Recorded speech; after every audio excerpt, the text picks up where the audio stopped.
Rádio Rio de Janeiro, a emissora da fraternidade, passa a apresentar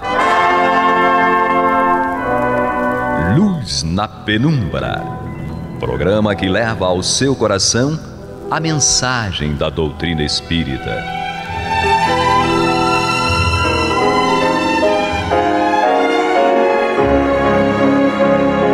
E com vocês, João Batista, para o estudo de O Livro dos Espíritos, da obra codificada por Allan Kardec. Papai do céu nos guarde, nos abençoe. Louvado seja nosso Senhor Jesus Cristo, e que possamos fazer do tempo esta dádiva que a todos nós é dada de maneira igual, um recurso a mais para que a nossa caminhada seja cada dia mais firme e consistente na conquista dos valores espirituais que nos levarão à verdadeira felicidade. Hoje estamos com um novo expositor, um jovem, que nós podemos dizer que é bem jovem realmente, diante da minha idade, é bem jovem. Nós temos aqui o nosso Américo Nunes, que eu já adotei como filho do coração, como eu costumo fazer habitualmente com os jovens em geral. Que ele seja bem-vindo e ele faça o seu cumprimento no nosso trabalho. Obrigado, meu querido irmão João, aos nossos queridos irmãos de casa. Obrigado pela sua participação aqui na Rádio Rio de Janeiro e que esse programa possa trazer muita luz ao coração de cada um de nós. E temos também hoje, substituindo a nossa Julinha, hoje ela não é Guilhermina, hoje ela é Julinha, tá? Ela vai nos complementar o trabalho. Que o nosso Pai Maior continue nos abençoando sempre. Serei Julinha hoje, com muito prazer. Tá ficando até gaga igual a ela. Louvado seja nosso Jesus Cristo. Eu acho que o pessoal não vai aguentar mais as bagunças que eu faço aqui, viu? Ai, meu Deus do céu. Mas como eu já aprendi que a gente tem que fazer o pessoal sorrir, não é? Uhum. E afinal de contas, digamos assim, considerando que o trabalho não pode ser uma coisa árida, vamos fazer o nosso trabalho com muita alegria, como diz a canção da Alegria Cristã. Sempre ombro a ombro, sempre lado a lado, vamos trabalhar com muita alegria. E vamos encerrar o capítulo da Lei do Progresso nas perguntas 800 a 802, lembrando aos nossos irmãos que estamos utilizando a tradução de Evandro Noleto Bezerra, que é a tradução de 2007, ano dos 150 anos de O Livro dos Espíritos. Na pergunta 800, que o nosso Américo vai ler a resposta, não será de temer que o Espiritismo não consiga vencer a indiferença dos homens e o seu apego às coisas materiais? Os Espíritos nos respondem que seria de conhecer bem pouco os homens imaginar que uma causa qualquer pudesse transformá-los como que por encanto. As ideias se modificam pouco a pouco, conforme os indivíduos, e é preciso que passem algumas gerações para se apaguem completamente os vestígios dos velhos hábitos. A transformação, portanto, só poderá operar-se com o tempo, gradualmente e de modo progressivo. A cada geração, uma parte do véu se dissipa. O Espiritismo vem para rasgá-lo inteiramente. Entretanto, mesmo que só conseguisse corrigir um único defeito no homem, já teria-lhe feito dar um passo, e por isso mesmo produzido um grande bem, pois esse primeiro passo lhe tornará mais fácil aos outros. E o que você tem a nos dizer a respeito desta resposta dos espíritos? Aqui é um temor bastante entendível, né? A gente consegue entender bastante esse temor da época da codificação, que perguntaram aos espíritos se o espiritismo realmente conseguiria vencer a indiferença dos homens e aos seus apegos às coisas materiais, o apego que o homem tem excessivo às coisas materiais. Algo bastante interessante essa pergunta, porque até hoje a gente vive isso, a luta das coisas materiais contra as espirituais. A gente costuma, nos centros espíritas, chamar os irmãos, puxa, venha em tal atividade, em tal tarefa, e sempre os irmãos têm algo a fazer que atrapalhe essas atividades espirituais. Então sempre é comum as pessoas nos falarem, eu tenho hoje tal fato para tal coisa para resolver, ou tenho tal compromisso para cumprir, e no meio desses compromissos materiais a gente acaba esquecendo a nossa tarefa maior, que é evoluir espiritualmente, fazer o bem ao próximo, tentar a cada dia diminuir os nossos defeitos. Mas o espiritismo é tão bom, é tão bacana, que aqui a gente recebe essa informação que pouco a pouco ele vai mudar, ele vai modificar as pessoas. E dizem ainda os espíritos para nós, que se o espiritismo conseguir, em cada um de nós individualmente, retirar um só defeito que seja, ou amenizar um só defeito que seja, a gente já está no lucro, a gente já está ganhando bastante, né? É interessante, eu me lembro aqui de uma fala da dona Zilda Alvarenga uma vez. Você leva uma vida inteira para corrigir um ou dois defeitos. Agora leva diversas vidas para conquistar uma só virtude. Gente, é um negócio assim muito sério para nós refletir, porque o bem é uma virtude muito ativa, exige muito exercício contínuo. Não é, Guilhermina? Existe renúncia, porque sair da zona de conforto é complicado. Você se acomoda aos seus hábitos, aos seus defeitos, às suas situações, que sair da zona de conforto para mudar para melhor é doloroso às vezes, é difícil. E aí eu faria um resuminho rápido desse temor e da resposta dos espíritos. É a misericórdia de Deus que se faz. Ele acredita em nós, e acredita tanto em nós, que colocou uma trajetória que leva o tempo necessário que nós definimos, nós decidimos. Porque se demorar, somos nós que estamos caminhando devagar. Nós temos livre-arbítrio. Exatamente. A Agora, misericórdia de Deus é fantástica. Não podemos nunca esquecer, a partir do momento em que travamos contato com a doutrina espírita, nós não podemos dizer que não sabemos. Uhum. Aumenta a responsabilidade, exato, né? Muito. E mais uma vez a misericórdia divina se faz presente, porque ele acredita. Exatamente. É isso. E o mais importante da coisa é levar em consideração o seguinte. Vejam bem, corrigir um defeito que seja, como está na resposta, já é ganho. Uhum. Porque você substitui o defeito pelo germe da virtude. Uhum. Essa virtude vai ser exercitada à plenitude em outras existências. Ou seja, Deus nos dá tanta oportunidade, né? Seguindo o raciocínio, a correção do defeito parte do pressuposto de você não fazê-lo de novo. Então já começa a prestar atenção para não fazê-lo novamente, não executar o ato. O que não significa que a tua vontade ainda não está totalmente vencida. Você não pratica, não faz a ação. E nesse momento começa o trabalho mental e interior de não querer fazer de novo a ação. Aí sim você vai estar começando a ficar longe da coisa. E então, formulando a segunda pergunta, 801, para Guilhermina. por que os Espíritos não ensinaram em todos os tempos o que ensinam hoje? Vamos deixar a resposta da Guilhermina para depois da nossa vinheta.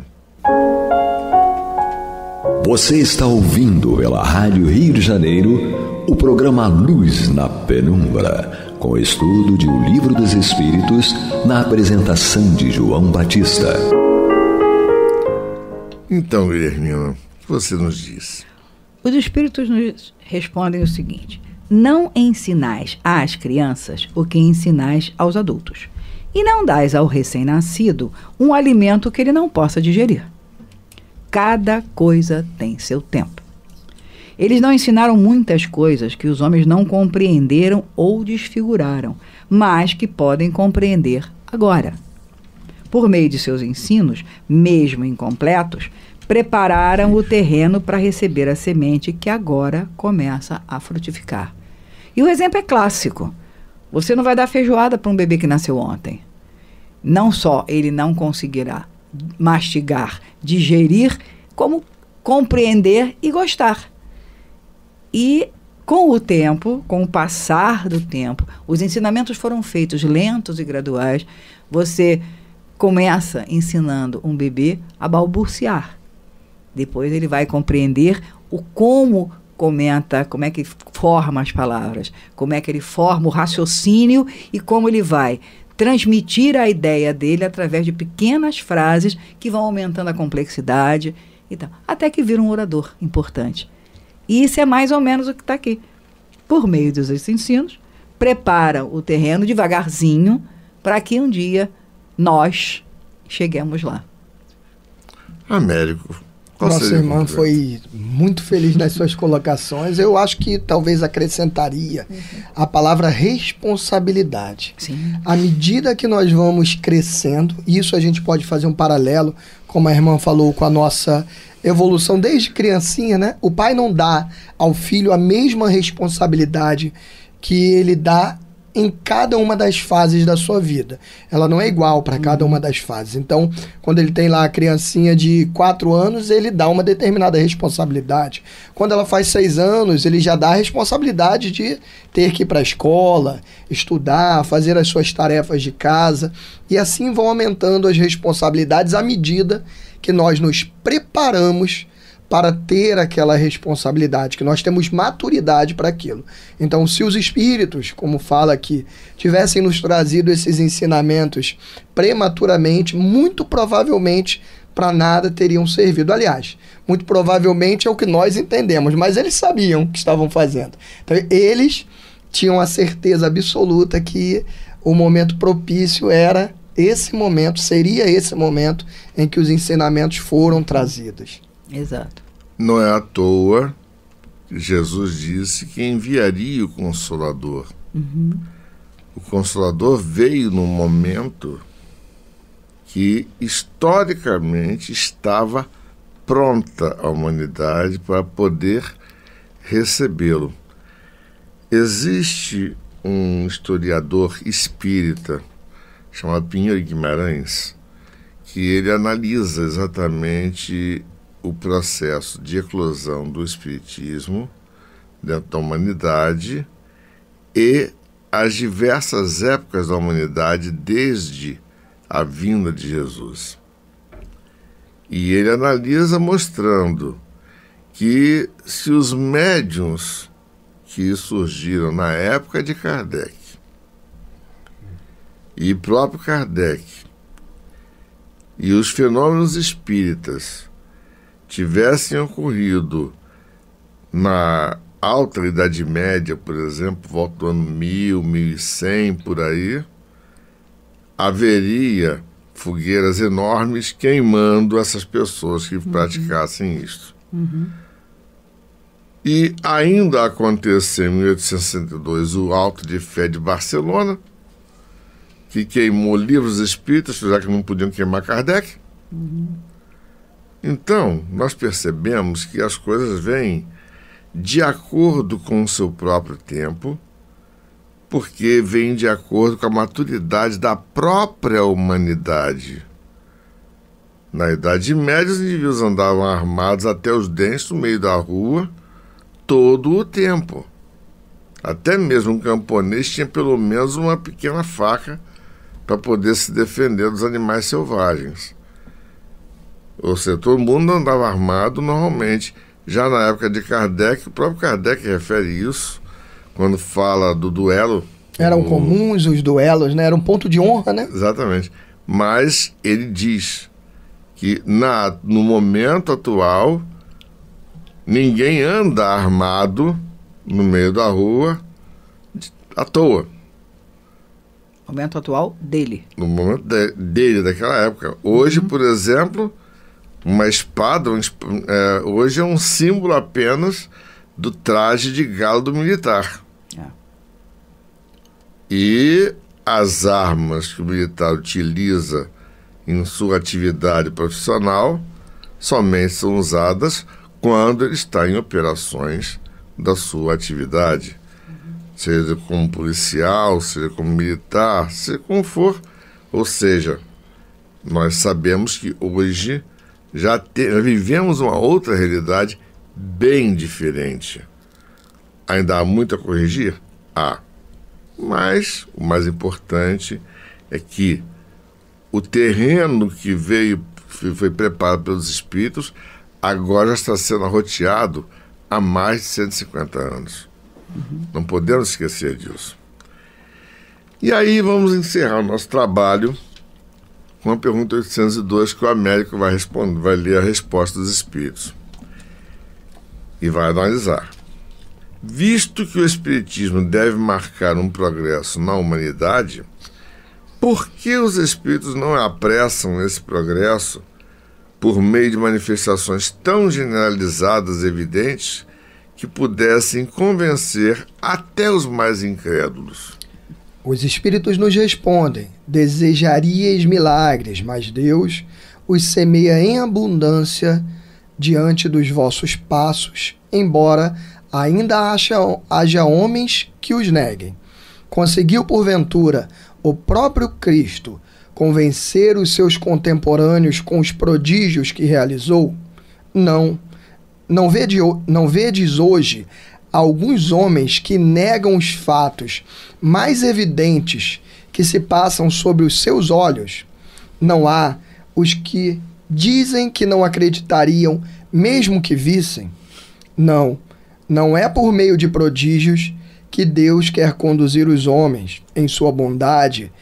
Ele lhes quer deixar o mérito de se convencerem pela sua razão. Então aqui os espíritos nos explicam sobre uma ansiedade natural humana. Os humanos, nós, seres ainda imperfeitos, a gente quer tudo para ontem. Como a nossa irmã querida falou, tudo é feito no devido tempo, respeitando a individualidade de cada um, respeitando o livre-arbítrio, como o nosso querido João falou.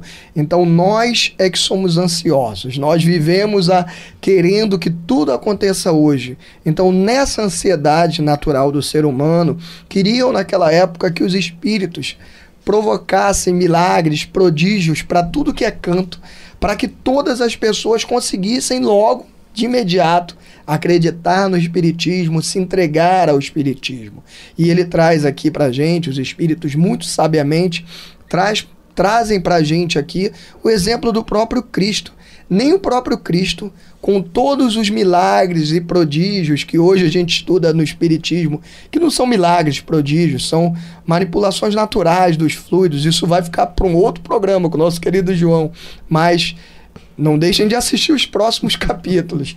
Mas os espíritos explicam para nós que nem com esse prodígio, com os milagres, as curas de Jesus, ele curou pessoas, fez paralítico andar, fez cegos enxergarem, e nem isso foi suficiente para que as pessoas lhes reconhecessem os méritos de Jesus e de seus apóstolos, que viviam a pregar a boa nova por aí, condenaram Jesus a ser crucificado, perseguiram os seus apóstolos. Então, se milagres e prodígios fossem suficientes para que a humanidade acordasse, Jesus teria conseguido pregar até o final da sua vida e não teria sido crucificado. É isso que os espíritos nos dizem.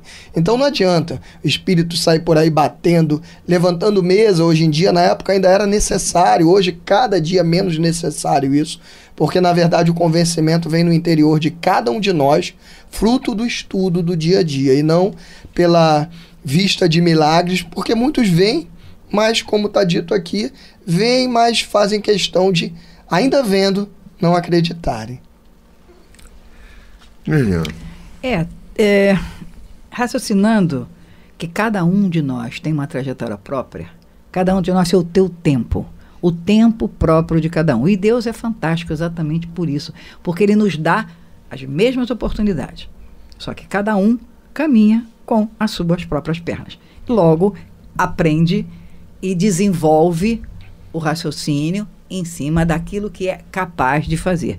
E aí, como o exemplo que foi dado do companheiro, seria muito interessante que tivesse fenômenos a toda hora, né? Digamos assim, a qualquer momento eu preciso fazer tchá. Precisaria ter uma fada ou uma varinha de condão para tchá, resolver os problemas através de prodígios e fenômenos. E aí o nosso trabalho de modificação íntima, o nosso trabalho de reforma interior, ficaria para depois, né? Porque está tudo fácil e não é exatamente assim a coisa. É necessário que a gente se modifique, se organize, porque aí sim os fenômenos, muitas aspas, começarão a acontecer dentro de nós, não fora. O fenômeno tem que acontecer, o prodígio tem que acontecer dentro da gente, com a nossa modificação interior. Senão seria fácil. E aí é que está talvez o grande milagre que Jesus fez. Uhum. Ele não somente libertou corpos das enfermidades, acima de tudo, ele libertou consciências, e não foi simplesmente com milagre, foi com seu exemplo. E aí nós compreendemos quando os espíritos respondem que nós desejaríamos milagres, mas Deus os semeia em abundância diante dos vossos passos. Uhum. Não precisa muito, é só ver uma planta crescer. É só ver um bichinho que a gente cria crescer na nossa frente. É só olhar para as nossas crianças que nós pegamos no colo, recém-natas, e hoje já são adultos, ou então, para quem tem os filhos mais jovens, estão entrando para a escola. Ou seja, e nos questionam: papai, o senhor não fala para nós que é errado fumar? Você não fala para nós que é errado falar palavrão ou falar gíria? Então por que você fuma? Por que você fala como está aborrecido coisas que são tão desagradáveis de ouvir? E aí, aquela criança, aquele bebê que nós pegamos no colo, mostra-se como é. Um espírito com uma bagagem que às vezes até é maior do que a nossa. E aí nós chegamos à conclusão de que este talvez seja o maior milagre que nós fazemos questão de não enxergar. Fazer o quê, não é? Vamos dar tempo ao tempo, porque afinal de contas nos deram tempo bastante durante milênios. E nós estamos agora tomando consciência disso. Que o Pai do Céu nos guarde, nos abençoe, hoje, agora e para todo sempre. Que louvado seja nosso Senhor Jesus Cristo, e que possamos fazer do tempo essa dádiva que a todos nós é dada de maneira igual, um recurso a mais para que a nossa caminhada seja a cada dia mais firme e consistente na conquista dos valores espirituais que nos levarão à verdadeira felicidade. Graças a Deus. Graças a Deus. Graças a Deus.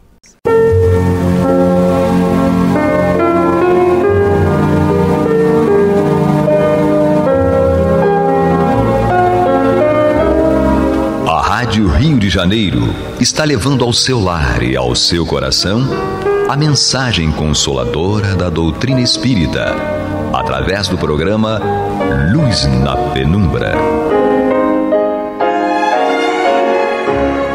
E agora com vocês, Antônio de Pádua Barbosa e Marta Batista. Olá, meus amigos, estamos aqui mais uma vez de volta para estudarmos o Evangelho segundo o Espiritismo de Allan Kardec no programa Luz na Penumbra. Nós estamos em seu capítulo 16. Não se pode servir a Deus e a Mamon. Vocês devem ter reparado que é um capítulo um pouco grande, né? Mas ele trata de assunto de muita importância para nós. E nós agora estamos justamente na parte em que Allan Kardec nos traz aqui algumas explicações de seu próprio alvitre, né? Ele não está baseado em nenhum texto do Evangelho diretamente, que ele comente. É dele aqui um texto, já estudamos no programa anterior.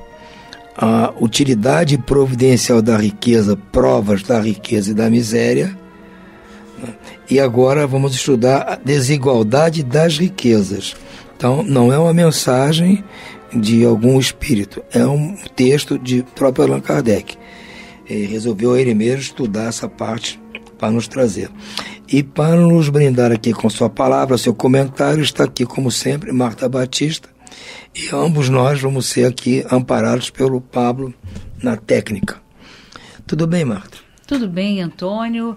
Esse assunto, né, o capítulo inteiro, né, é muito importante, porque ele nos alerta e nos ensina questões que nós temos muitas dificuldades, porque nessa predominância material que há ainda, né, em todos os espíritos do planeta, a nossa dificuldade em lidar e entender o que é riqueza, né, o que é o dinheiro, como é que você vai usar, o que você deve fazer, o que não deve, é meio complicado. Então, é muito importante que a gente estude esse capítulo com bastante atenção, né, mergulhando de fato naquilo que os espíritos querem nos dizer, e aqui especificamente é Kardec, né, nos falando.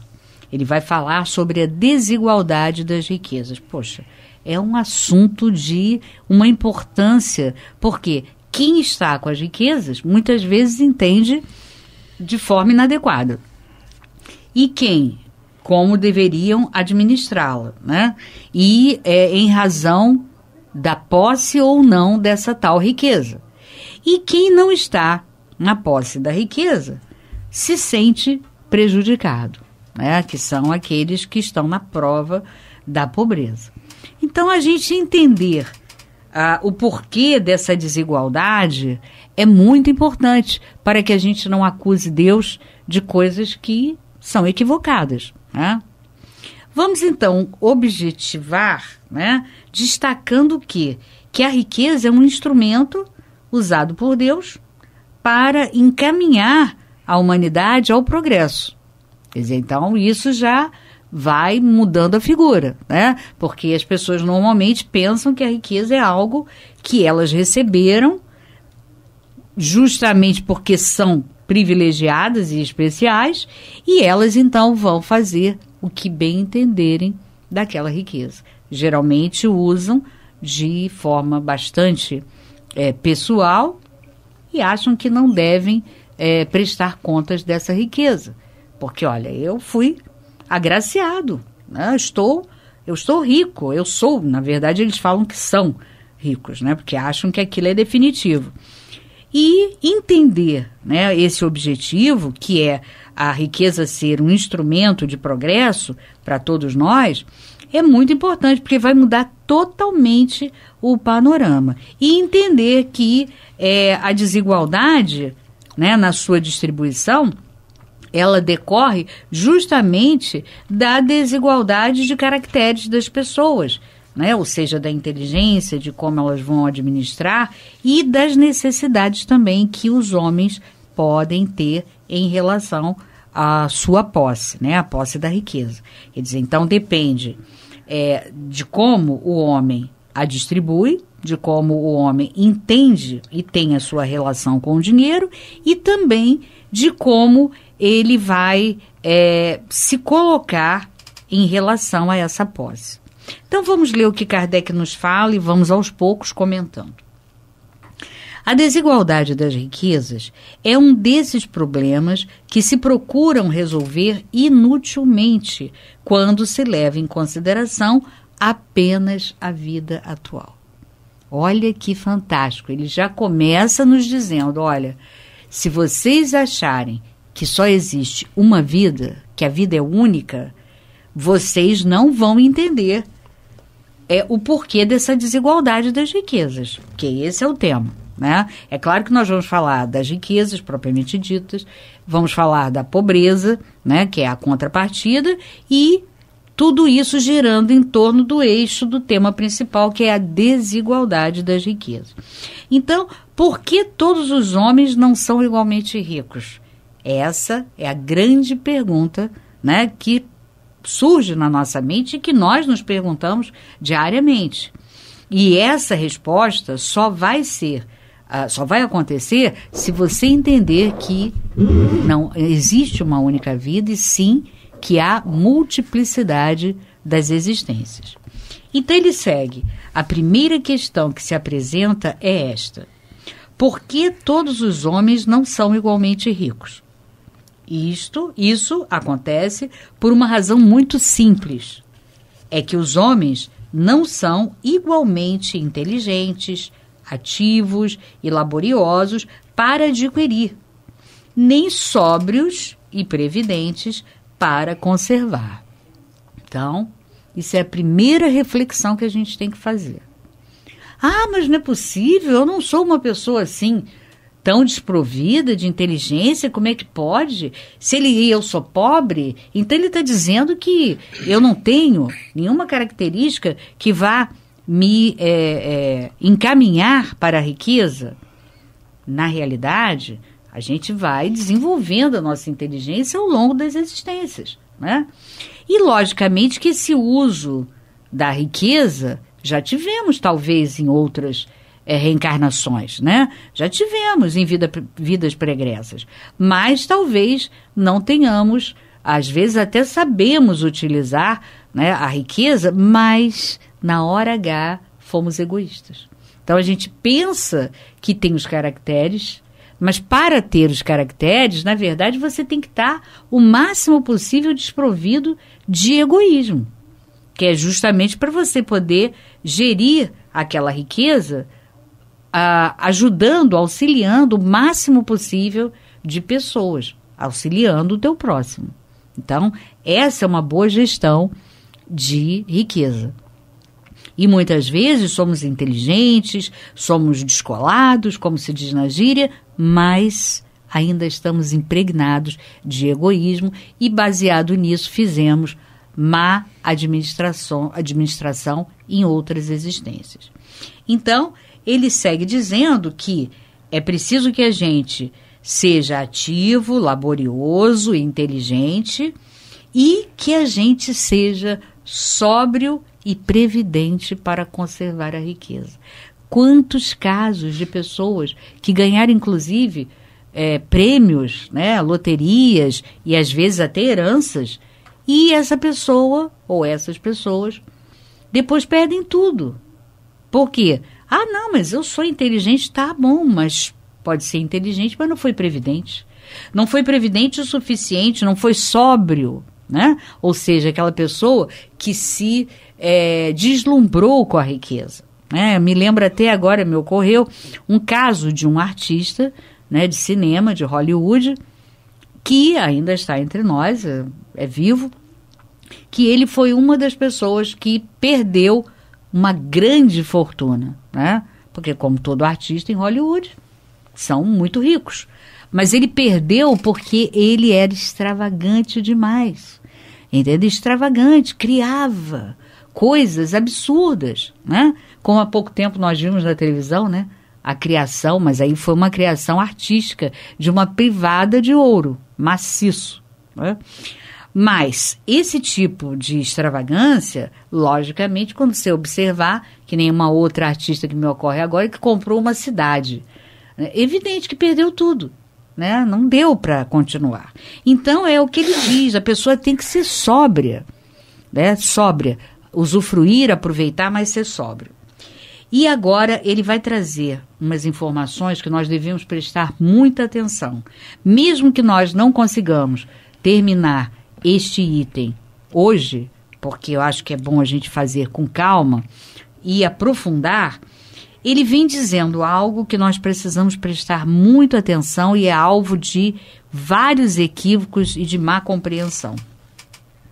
Ele diz, aliás, é um ponto matematicamente demonstrado que, se a riqueza fosse repartida igualmente, daria a cada pessoa uma parte mínima e insuficiente.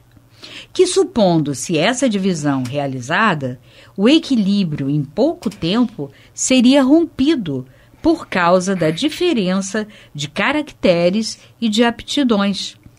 Que, supondo a divisão possível e durável, tendo cada um apenas o necessário para viver, o resultado seria o aniquilamento de todos os grandes trabalhos que contribuem para o progresso e o bem-estar da humanidade, que, supondo-se que ela desse a cada um o necessário, não haveria mais o estímulo que leva o homem às grandes descobertas e aos empreendimentos úteis.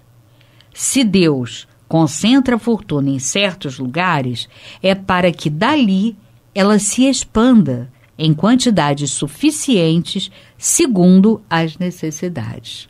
Olha que importante, ele diz taxativamente que é impossível que haja uma divisão, né, de forma igualitária. Então, o que a gente subentende? A primeira coisa, que existe uma quantidade de dinheiro disponível no planeta, né? Porque se houvesse uma quantidade que viesse a crescer constantemente, claro que seria possível essa divisão, porque você ia lá na origem, no manancial, e ia retirando conforme necessário e ia fazendo as divisões. Se ele diz que não há, é porque, com certeza, existe uma quantidade definida e definitiva neste planeta. Por quê? Porque, na realidade, mas Deus não podia fazer uma quantidade, né, qualquer, indefinida? Poderia, mas nós precisamos de provas. Nós precisamos aprender várias circunstâncias. E, logicamente, por isso, é de acordo com as necessidades, como ele diz aqui. Para que dali eles concentra o dinheiro, né, a fortuna, em certos locais, ou em certas mãos, para que dali essa fortuna se expanda em quantidades suficientes, segundo as necessidades. Ora, muitas vezes nós pensamos, do ponto de vista material, que ter muito dinheiro, essa é a minha necessidade. Ah, não. Essa é a minha necessidade, é a necessidade de todos. Mas será que ter muito dinheiro para nós vai ser positivo? Nós vamos aprender? Então, é preciso que muitas vezes nós entendamos que temos necessidades de passar por certas privações para que possamos dar valor, para que possamos aprender a gerir com sobriedade e com não só sobriedade, mas também com previdência, né? Então, se não aprendemos numa existência, em duas, em três, em várias, vamos aprender em algum momento, repetindo a experiência. Então, é preciso que a gente vá entendendo cada item, cada coisa que ele traz para a gente. Outra coisa, se ele diz que não há como dividir, então a gente já está entendendo que a administração que nós venhamos a ter em termos políticos, né, para a sociedade, não poderá ser aquela que resolve dividir tudo igualmente. E a gente vê que na prática não acontece, porque ninguém fica aquinhoado, né, com uma quantidade razoável. E a gente vê que a falência, né, desses modelos administrativos, né, econômicos, em termos administrativos da sociedade. Então a gente vê isso. E as pessoas se perguntam, mas por que não é possível? Eu quero fazer, eu quero ser justo, eu quero dividir para que todos tenham menos dificuldade. Ora, você pode ter uma boa intenção e você deve gerir, se você estiver nessa posição, com justiça, tendo em vista diminuir a dificuldade de todos, mas entendendo que dividir igualitariamente não só não iria conseguir, como você ainda iria atravancar o progresso da humanidade. Porque, como ele bem disse aqui, essas pessoas, né, a sociedade como um todo, iria deixar de ter aquele incentivo, né, para o progresso, para a busca das conquistas. Por quê? Porque ele ia ter aquela quantidade, né, ainda que mínima. Ele colocou isso como uma hipótese. Porque, em princípio, ele disse logo que não poderia. Porque a divisão igualitária não daria quantidade de sobrevivência para ninguém. Mas vamos pensar nessa hipótese, que a gente pudesse fazer isso. Simplesmente o progresso iria ser paralisado. Porque ninguém mais ia ter o incentivo. Olha, eu tenho o básico, pronto, está tudo bem, está ótimo. Não ia dar um passo em favor do progresso. Então, por todas essas questões que ele vem alinhavando para nós, a gente tem que entender que é importante a gente observar que esse problema da pobreza, né, ele não estaria resolvido dessa maneira, dividindo igualmente, né, essa riqueza e, logicamente, que essa repartição, né, dita e igualitária, ela não pode ser assim, até porque, como num planeta de provas e expiações, o nome já diz, é de provas, nós precisamos de coisas diferenciadas, de situações diferenciadas de progresso. Então, enquanto um precisa ter a experiência da riqueza, porque ele já desenvolveu várias características ou caracteres, como diz aqui Kardec, né? E é uma pessoa que sabe trabalhar com dinheiro, né? Uma pessoa previdente, né? E até sóbrio, digamos assim, mas precisa desenvolver a generosidade. Portanto, então, ele precisa estar naquela categoria da riqueza para aprender outras questões. Ao passo que aqueles que estão na prova da pobreza precisam ter várias experiências, além da óbvia, né, que é justamente a de manter o dinheiro, sendo sóbrio e previdente, ele tem que aprender outras coisas. Talvez ele tenha tido muito dinheiro numa outra existência e tenha sido uma pessoa extravagante, não foi sóbrio, né? E aí, com certeza, não sendo sóbrio, automaticamente você não é previdente, né? Porque você gasta demais, porque você quer ostentar, né? É o verbo da vez, né? Que as pessoas usam. Então, tudo tem uma explicação. Eu queria até que o Antônio falasse um pouquinho para nós, porque a última vez que nós estudamos sobre isso, né, nós conversamos muito, e eu queria até ouvir um pouco o Antônio. Mas eu penso o seguinte, as pessoas ficam assim, poxa, eu sou muito pobre, e se houvesse uma sociedade em que não houvesse pobre, ou todos fossem remediados, ou seja, toda a massa de riqueza pecuniária fosse dividida igualmente, como essa proposta que Kardec aventa aqui. Mas as pessoas só se preocupam com este tipo de riqueza, a riqueza pecuniária. Ele ficou rico porque era um artista talentoso, era um artista bonito, era um cara super saudável, virou um atleta famoso, ou era um cara super inteligente, criou alguma coisa aí que todo mundo gostou e fez sucesso e vendeu muito, ou teve talento para a indústria. Então, isso que o levou a ficar rico, inclusive o trabalho que levou essas pessoas a ficarem ricas, ninguém quer dividir. Porque não tem capacidade, veja bem, porque ele não vai dividir como a inteligência do artista, o talento do artista. Não tem como dividir. Agora ele quer que divida o dinheiro do artista. O artista precisa do talento para poder conseguir o dinheiro. Então divide o dinheiro comigo. E você fez o quê? Para ganhar a minha metade do meu. Você tem o meu talento? A minha beleza? Não. E como é que você quer então receber igual? E você não vai fazer bom uso, porque você não vai usar bem. E eu vou de agora em diante, vou querer que você, para ter o mesmo dinheiro que o meu, faça o que eu faço. Se você não fizer, eu também não faço, então ninguém faz. Então não existe, assim como as pessoas nascem com determinados talentos, a riqueza é só mais um. Só mais um. O cara que é feio, ele deve lamentar ser feio e achar, puxa vida, tanta gente bonita, por que eu fiquei feio? Ele só tem essa lamentação. Ele não fica fazendo campanha política para tirar a beleza dos outros e passar para ele. Agora, quer fazer campanha para tirar o dinheiro dos outros e passar para si. É isso que eu queria que eles me explicassem. É verdade. Porque nós temos um olho muito grande na pecúnia, no dinheiro. Daí Jesus tem usado o Mamon como exemplo de que se torna o nosso Deus. Isso. Mamon, a quem nós servimos e não vamos servir ao Deus verdadeiro, que é o Pai de todos, né? E é importante, né, que a gente reflita sobre isso, porque primeiro que um dos mais importantes objetivos de nós aqui estarmos, né, que é evoluir, progredir, para nos tornarmos no futuro um espírito puro, né, sem predominância nenhuma, zero de interferência da matéria sobre o espírito, é necessário que a gente passe por várias experiências.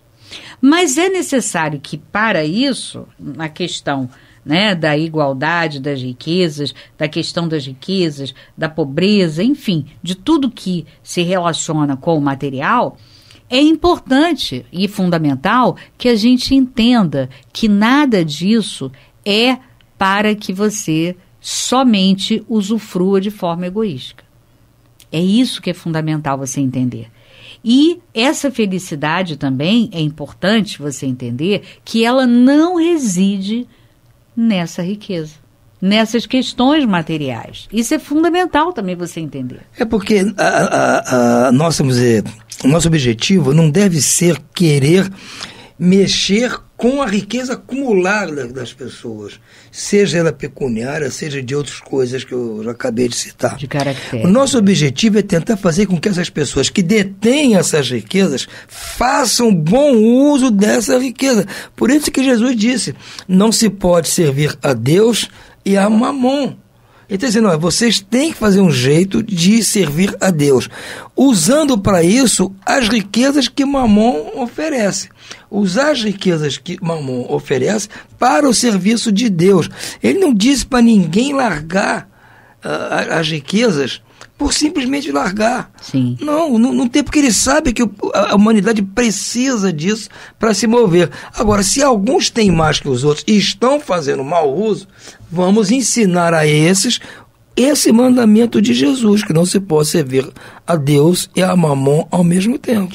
E uma coisa que me ocorreu também agora é o seguinte, quando a gente estuda a parábola dos talentos, que está aqui dentro desse capítulo, né, a gente observa que a proposta do Senhor para aquelas pessoas, né, quando ele deu 5, 3 e 1, ele deu para que a pessoa trabalhasse aquele talento e não para dividir os talentos. Isso é importante. Mas então está dizendo que tem que ser egoísta? Não. Tem que saber usar muito bem os talentos e multiplicá-los, inclusive. Perfeito, Marta. Vamos ficando então hoje por aqui, desejando a todos muita saúde e muita paz. Muita paz a todos.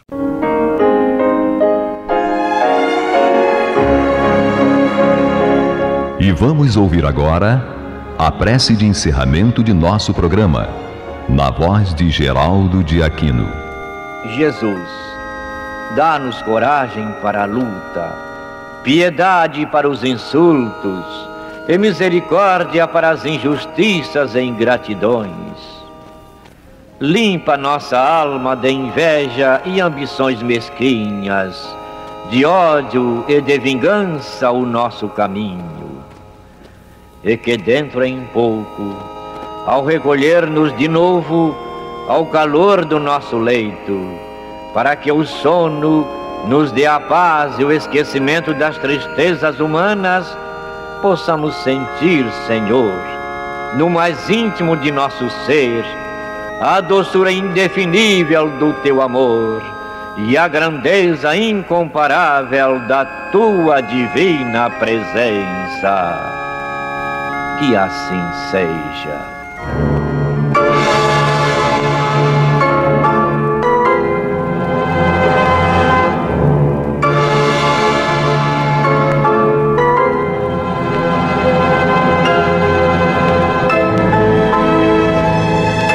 Acabamos de apresentar o programa Luz na Penumbra, que voltará a ser apresentado amanhã às 21 horas nesta emissora.